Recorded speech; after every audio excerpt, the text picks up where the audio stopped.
Ένα χαλί θα κεντήσω κάτω στην προκυμαία από πέτρες της θάλασσας. Τα γυμνά σου πόδια να κεντρίζουν, να γαληνεύουν τα εντός σου.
Καλώς στο Γιάτσεκ. Παίρνω.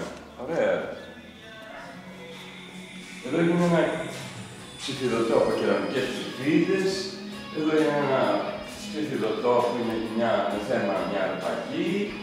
Εκεί είναι το περίφημο θέμα.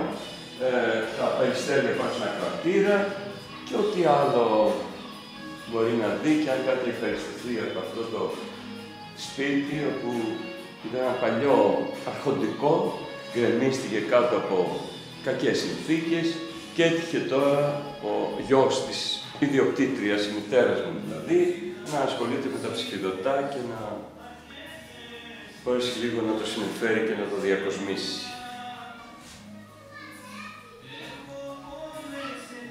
Είναι μια τέχνη του ψηφιδωτού που έχει μια μακραίωνη ιστορία, είναι μια μνημιακή τέχνη θα λέγαμε, και η δουλειά της είναι να κάνει φρόσιμο τον χώρο που κατοικεί ο άνθρωπος.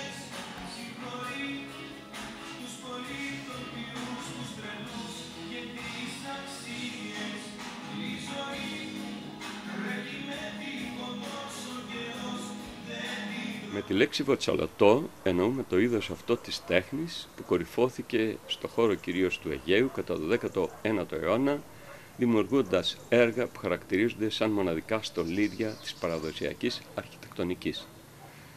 Ξεκινούν από τα μινωικά χρόνια, διατρέχουν την ελληνιστική περίοδο σαν εκλεκτά ψηφιδωτά, ξενιτεύονται όταν υποδουλώνεται ο τόπος και επανέρχονται σε συνθήκες ανοικοδόμησης και ελευθερίας στο χώρο που τα γέννησε στο Αιγαίο. Αν ανατρέξουμε στη θεωρία των συγκυριών, θα δούμε πως για να δημιουργηθεί κάτι πρέπει να συντρέψουν κάποιοι λόγοι. Για να δημιουργηθεί ο Παρθενώνας έπρεπε να υπάρχουν εκλεκτά μάρμαρα, όπως αυτά της Πεντέλη και της Πάρου. Έπρεπε να υπάρχει ένας χαρισματικός αρχιτέκτονας όπως ο Φιδίας. Και επίσης έπρεπε να υπάρξει μια ιδιαίτερη εποχή στην ανθρώπινη κατάσταση που αναζητούσε κάτι υψηλότερο, μια υψηλή αισθητική. Έτσι λοιπόν, στην Ήο, στο μικρό νησί του Αιγαίου, συνέτρεξαν περίπου αντίστοιχοι λόγοι. Έτυχε ο Μιλών να γνωρίζει την τέχνη του βοτσαλωτού, ο οποίος ο Μιλών είχε έναν γνωστό από τις εύπορες οικογένειες, από αυτές που λέμε το ότι εκτός από τα χρήματα είχαν και ιδέες. Ιδέες δηλαδή να προσφέρουν στον τόπο. Η οικογένεια λοιπόν του Δημήτρη Γκέρτσου, αυτή η οικογένεια όπου δώρισε αυτά τα βοτσαλωτά στο λιμάνι της Ιου, είχε την ανάγκη, δεν είχε καμιά ιδιαίτερη άλλη, δεν είχε κάποιο άλλο όφελος, απλά η ανάγκη του ήταν να προσφέρει σε αυτό το νησί, διακοσμώντας το λιμάνι με τα βοτσαλωτά. Για ένα βοτσαλωτό ή ένα ψηφιδωτό πάνω στο δάπεδο, λέμε πως είναι ένα παράθυρο πάνω στη μητέρα γη.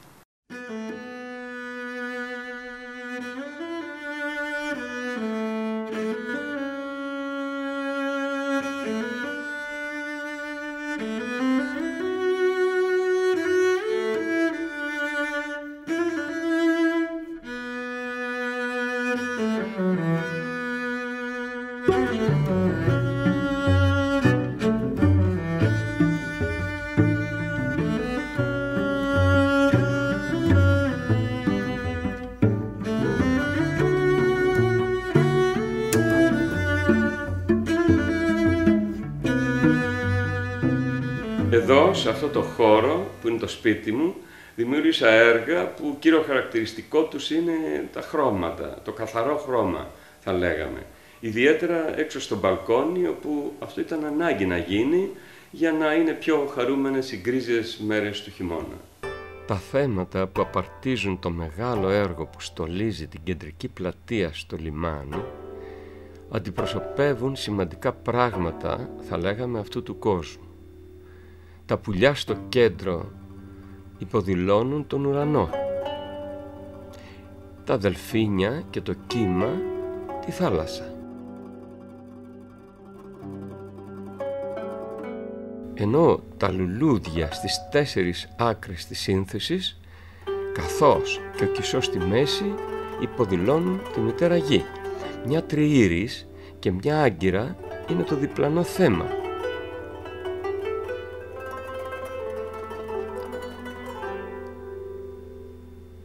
Ενώ λίγο πιο πάνω οι ακτίνες στολίζουν την κυκλική βάση του φοίνικα.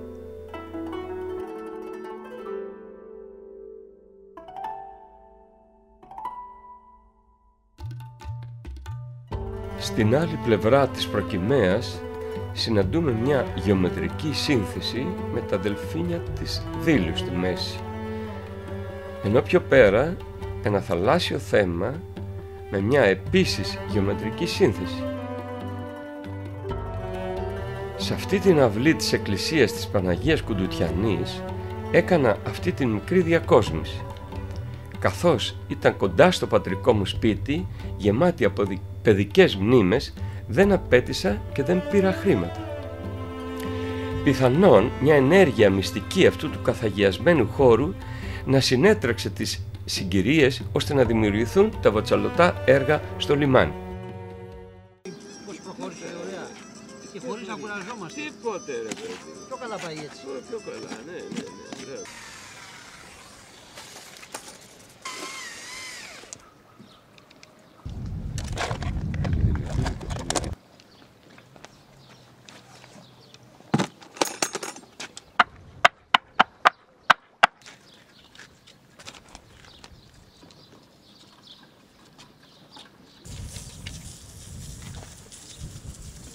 Για να γίνει το βοτσαλωτό, σαν υλικό στερέωσης, είναι το τσιμεντοκονίαμα, το οποίο αποτελείται από ένα μέρος ασβέστη, ένα μέρος λευκό τσιμέντο, ένα μέρος σχεδόν κεραμάλευρο και 2,5 με 3 μέρη μαρμαρόσκονη. Από το βαθμό της υγρότητάς του εξαρτάται και η ευκολία ή η δυσκολία της πάκτωσης των βοτσάλων. Ο Δημήτρης που έρχεται μπροστά εδώ, ο Δημήτρης ο Μιχελής, λένε ότι όταν χόρευε ζεμπέκικο δεν πατούσε στη γη. Ένα χρήσιμο υλικό για την απόδοση του σχεδιαστικού διάκοσμου είναι το φελιζόλ. Το πάχος που χρειαζόμαστε είναι περίπου 5 εκατοστά. Επάνω σε αυτό το υλικό σχεδιάζουμε το θέμα, στη συνεχεία το κόβουμε ώστε τοποθετώντας το στο δάπεδο θα μας δοθεί η δυνατότητα να πακτώσουμε τα βότσαλα γύρω του.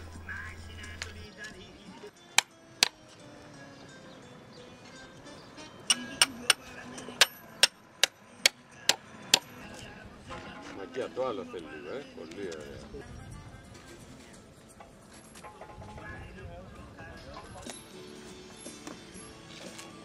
Θα πιούμε ένα καφεδάκι, ένα καζάκι, να το δείτε. Εντάξει.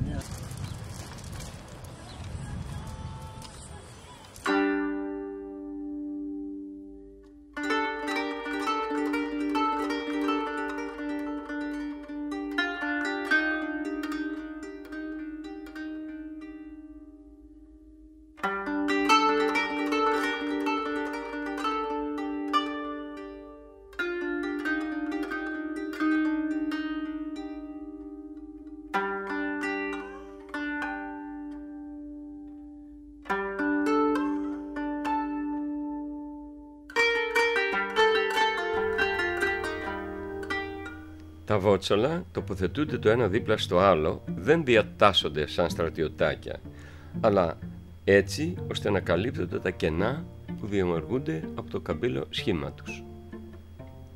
Με ένα ξύλο χτυπιούνται για να έρθουν ίσια, ενώ με την άκρη ενός από ένα μικρό μυστρί αφαιρείται το κονίαμα που περισσεύει και τα λερώνει, ενώ με ένα ψεκαστήρα νερού διώχνουμε το λέρωμα.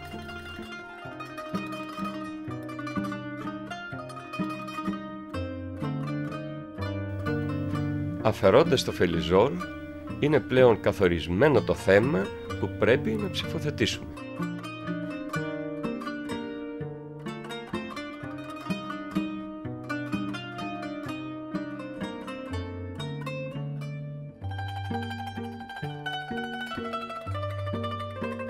Από τα πλέον δύσκολα θέματα είναι τα γεωμετρικά. Στην περίπτωση που έχουμε ρόμβους ή κάτι αντίστοιχο όπως εδώ, η δυσκολία κορυφώνεται γιατί πρέπει να αναζητηθούν 4 σταθερές, μία οριζόντιος, μία κάθετη και 2 διαγώνιες. Τη λύση μετά από ξενύχτια προβληματισμού την έδωσε ο σχεδιασμός αυτού του πατρόν από φελιζόλ.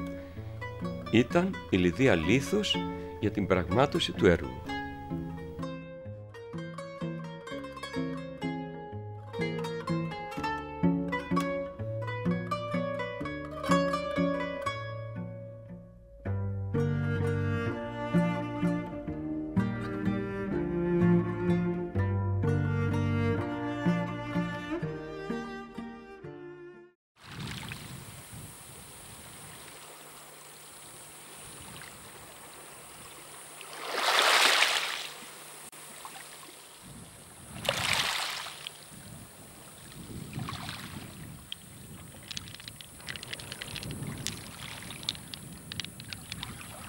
Ο κρυσταλλώδης γνεύσιος, ο πράσινος σερπεντίνης, ο ερυθροκίτρινος πυρητόλιθος, το κατάλευκο μάρμαρο είναι μερικά από τα πετρώματα που νομίζεις πως θα έπλασαν θεϊκές δυνάμεις.